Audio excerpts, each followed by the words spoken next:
ఎన్నికలేని చాలేమన్న పాట పాడతాడు తమ్ముడు. నువ్వు పాడతావా? పాడవు. కానీ నీకు వచ్చిరాని పాటే పాడతావు చూడు. యేసయ్యా స్తోత్రం అయ్యాని చెవొగ్గుతాడంట. నేను స్తుతిస్తే నాకే నచ్చదు, నేను పాడితే మా ఇంటి వాళ్ళకి నచ్చదు. హ్యాపీని గొడవ అంటారు, పెద్ద పెద్ద పెద్ద సింగర్ లాగా పాడుతావు అని ఎగతాళి చేస్తారు. ఎన్నిక లేనిదయ్యా నా స్తుతి. తమ్ముడు నిజం ఇది, చెల్లి నిజం రా తల్లి, ఇది నిజం. ఎన్నికలేని నా స్తుతి కోసము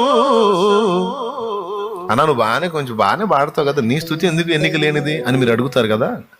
చెబుతా, దేవదూతల గానంతో పోల్చుకుంటే నేను పాడే గానం ఏ పాటిది? ఎంత ఎంత ఎంత ఖచ్చితంది అది?